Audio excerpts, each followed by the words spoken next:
ஏசுந்தத்தம் ஜெயம். Praise the Lord my dear brothers and sisters. இந்த நாள்லையும் ஆவியானவர் உணர்த்தின காரியம், பிரச்சனைகளுக்கு யார் காரணம்? ஆவியானவர் உணர்த்தின வசனம் பிரசங்கியின் புஸ்தகம் அதிகாரம் 7 வசனம் 29. இதோ தேவன் மனுஷனை செம்மையானவனாய் உண்டாக்கினார், அவர்களோ அநேக உபாய தந்திரங்களை தேடிக்கொண்டார்கள், இதை மாத்திரம் கண்டேன். Lo, this only have I found, that God hath made men upright, but they have sought out many inventions. Ecclesiastes chapter 7 verse 29. என கண்மானவர்களே, இந்த இடத்திலே பிரசங்கிய எழுதினவர் என்ன சொல்றார் அப்படின்னா, தேவன் மனுஷனை செம்மையானவனாய் உண்டாக்கினார். ஆனா மனுஷன் என்ன பண்றான்னா, அநேக தந்திரமான காரியங்களை அவன் உண்டு பண்ணுகிறான் அப்படின்னு இந்த இடத்துல தான் பார்த்ததாக அவர் எழுதுகிறார். இன்னைக்கு நம்மில் அநேகருக்கு அநேக பிரச்சனைகள் இருக்கிறது. ஆனால் அந்த பிரச்சனைகளுக்கு யார் காரணம்? நம்ம கொஞ்சம் யோசித்து பார்க்கணும். இன்னைக்கு நம்மள பல பேர்கிட்ட போய், என்ன பிரதர் ஏதோ பிரச்சனையில இருக்கிறவங்ககிட்ட போய் நம்ம கேட்டோம் அப்படின்னா, இம்மீடியட்டா அவங்க சொல்ற காரியம் என்ன தெரியுமா? முதலாவது கடவுளை தான் பிளேம் பண்ணுவாங்க. இந்த ஆண்டவருக்கு கண் இல்லையா? ஆண்டவர் ஏன் இப்படி பண்றாரு, என் வாழ்க்கையில ஏன் விளையாடுறாரு அப்படின்னு சொல்ற அளவுக்கு எல்லாருமே என்ன பண்ணுவோம் அப்படின்னா, தேவன் தான் எல்லா பிரச்சனைக்கும் காரணம் அப்படின்ற மாதிரி தான் இன்னைக்கு நம்ம ஸ்டார்ட் பண்ணுவோம். இது இப்ப இல்ல, அதாவது உலகம் தோன்றினதுல இருந்து, அதாவது ஆதாம் காலத்துல இருந்து நம்ம பார்க்கலாம். அங்க தேவன் அவங்கள அவ்வளோ அழகாக அந்த தோட்டத்துக்கு நடுவுல வச்சிருக்கிறாரு. ஒரே ஒரு கண்டிஷன் தான் கொடுக்கிறாரு, ரொம்ப கஷ்டமான கண்டிஷன்லாம் கிடையாது. மாறாக அவங்க அதையும் மீறாங்க. எப்படின்னா, இங்க சொல்லப்பட்டதை போல அநேக தந்திரங்களை, உபாய தந்திரங்கள், அதாவது அங்க தேவர்களை மாதிரி மாறணும் அப்படின்றதுக்காக ஆசைப்பட்டு தான் அங்க முதலாவது தேவனுடைய வார்த்தை மீறப்படுகிறது. என கண்மானவர்களே, நாம இந்த நாட்களில் எப்படி இருக்கிறோம்? ஏதோ ஒரு, அதாவது நிறைய விஷயத்த நம்ம பார்க்க முடியும். நம்ம வாழ்க்கை ஸ்மூத்தா போயிட்டு இருக்கும். திடீர்னு ஒரு இடத்துல பிரச்சனை வரும். பார்த்திருக்கீங்களா?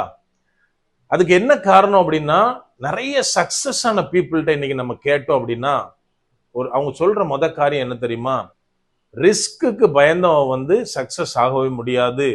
ஸோ ஒரு காரியத்துல ரிஸ்க் எடுக்காம நம்ம சக்சஸை ரீச் பண்ண முடியாது அப்படின்னு சொல்லுவாங்க. நல்லா புரிஞ்சுக்கணும், நம்ம எல்லாத்துக்குமே சக்சஸ் ஆகணுன்ற ஆசையில ரிஸ்க் எடுப்போம். ஆனா கொஞ்சம் பர்சன்டேஜ் பீப்புள் மட்டும்தான் சக்சஸ் ஆவாங்க, மற்றவங்க எல்லாம் தோல்வியைத்தான் தழுவுவாங்க. இந்த இடத்துலதான் வாழ்க்கை பிரச்சனையா, அவங்களுக்கு சேலஞ்சா நிக்கிறப்பதான் அவங்க கடவுளை பிளேம் பண்ணுவாங்க, மற்றவங்கள பிளேம் பண்ணுவாங்க. இன்னும் அநேக காரியத்தை அவங்க சொல்றத நம்ம பார்க்க முடியும். இந்த இடத்துல என்ன எழுதப்பட்டுள்ளது அப்படின்னா, மனுஷனை தேவன் அவ்வளோ அருமையாக செம்மையானவனாக படைக்கிறார். ஆனால் அவன் என்ன பண்றான் அப்படின்னா, நிறைய காரியங்களை பண்ணி அந்த செம்மையான காரியத்தெல்லாம் எடுத்து போடுகிறான். இத எங்க பார்க்கலாம் அப்படின்னா, உலகத்தோடையும் அழகாக நம்ம சபைகள்ல பார்க்கலாம். நமது சபையை பரிசுத்தமாக தேவன் ஏற்படுத்தினார். ஆனால் அதே பரிசுத்தோட இன்னைக்கு எத்தனை சபைகள் நடந்துட்டு இருக்கு? நம்ம கொஞ்சம் யோசிக்கணும். அதாவது ஆவியானவர் நமக்கு வெளிப்பாடுகளை தருவார், இதுல எந்த தப்பும் கிடையாது. வெளிப்பாடுகளை பெற்றுக்கொள்வது எந்த விதத்திலும் மாறுபாடான காரியம் கிடையாது.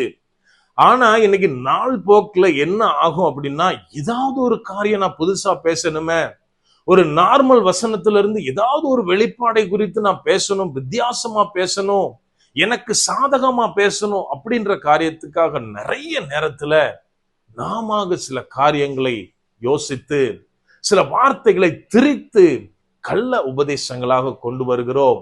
இது சபையையும் சபையில் உள்ள ஜனங்களையும் வெகுவாக இன்னைக்கு பாதித்து குழப்பி கொண்டு இருக்கிறது. நம்ம இதுல ரொம்ப கவனமா ஜாக்கிரதையா இருக்கணும். இதெல்லாம் ஆவியானவர் தருகிற வெளிப்பாடா? கிடையாது. அங்க சொல்லப்பட்டதை போல தேவன் செம்மையாக படைத்தார். அழகாக இந்த வேதத்தை ஒரு புதையலை போல நமது கையில தந்திருக்கிறாரு.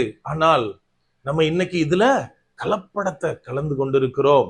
அநேக காரியங்களை நம்ம இதுல மிக்ஸ் பண்ணி, ஒருவேளை நமது பிழைப்புக்காக இருக்கலாம், இல்லைன்னா நமது வளர்ச்சிக்காக இருக்கலாம், இல்லைன்னா நிறைய பேரை அட்ராக்ட் பண்றதுக்காக இருக்கலாம். இப்படி ஏதாவது ஒரு காரியத்துக்காக நம்ம என்ன பண்றோம் அப்படின்னா, நம்முடைய கலப்பிடம் இல்லாத இந்த பரிசுத்த வேதாகமத்துல அநேக காரியங்களை குழப்பி திரித்து பேசி துர் உபதேசங்களாக, கள்ள உபதேசங்களாக ஜனங்களுக்கு கொடுத்து கொண்டிருக்கிறதை நம்மால பார்க்க முடியும். என கண்மானவர்களே, அப்படியானால் இன்னைக்கு சபை அநேக பாடுகளின் மத்தியில குழப்பங்களுக்குள்ள இருக்கிறதற்கு ஆவியானவரும் வார்த்தைகளும் காரணம் கிடையாது. மாறாக நாம் கொண்டு வந்த இந்த குழப்பமான, இந்த கலப்படமான துர் உபதேசங்கள் தான் காரணம். இதுல நாம தெளிவா இருக்கணும். இது நம்மளுக்கு பை நேச்சர் நம்ம எப்பவுமே நம்மளோட தப்ப அடுத்தவங்க மேல போட்டுட்டே இருப்போம். உதாரணமா, ஒரு காலில் கட்டு போட்டு இப்ப நான் தான் போறேன் அப்படின்னா ஒருத்தவங்க ஆப்போசிட்ல வரவங்க கேட்பாங்க, பிரதர் காலில் என்னாச்சுன்னு. இம்மிடியேட்டா என்ன தெரியுமா வாயில இருந்து வரும்? கல்லு மோதிருச்சு அப்படின்னு சொல்லுவோம். நல்லா ஒண்ணு புரிஞ்சுக்கணும், கல்லுல போய் நாம போய் இடிச்சிட்டு என்ன சொல்லுவோம்? கல்லு மோதிருச்சு பிரதர் அப்படின்னுவோம். இதுதான் நம்ம பேசிக்காவே நமக்கு இருக்க பிரச்சனை. ஒரு விஷயம் அப்படின்னா நம்மை அக்செப்ட் பண்றது கிடையாது, நம்ம கவனமா இருக்கிறது கிடையாது. மாறாக பழிய தூக்கி மத்தவங்க மேல போடுறதுலதான் நம்ம மெயினா ஒரு குறியா இருப்போம். ஆகவே என்ன கண்மானவர்களே, நாம தேவன் காண்பிக்கிற, தேவன் நமக்கு தந்திருக்கிற காரியங்களை அப்படியே கை கொள்றோம், அதன்படியே நடக்கிறோம் அப்படின்னா பிரச்சனைகளில் இருந்து நம்மை விலக்கி பாதுகாத்து நடக்க முடியும். அப்படியே கண்களை மூடுவோமா? அன்பான ஆண்டவரே, இந்த நேரத்திலே அப்பா உம்மை நோக்கி பார்க்கிறோம். ஆவியானவர், நீர் எங்களோட இருக்கிறீர், அதற்காக நன்றி செலுத்துகிறோம். அப்பா, இன்னைக்கு அநேக நேரத்துல நீங்க எங்களுக்கு தந்த காரியங்களை நாங்க ஒழுங்கா பின்பற்ற தவறிடுறோம் தகப்பனே. அப்பா, எங்கள்கிட்ட நீங்க ஒப்புவித்த அநேக காரியங்களை நாங்க தவற விட்டுறோம் தகப்பனே. ஆவியானவரே, அப்படி அஜாக்கிரதையா நாங்க இருக்கக்கூடாது. அப்பா, உண்மையும் உத்தமமா இருக்க ஆவியானவரே நீர் எங்களுக்கு கற்றுத்தாங்க.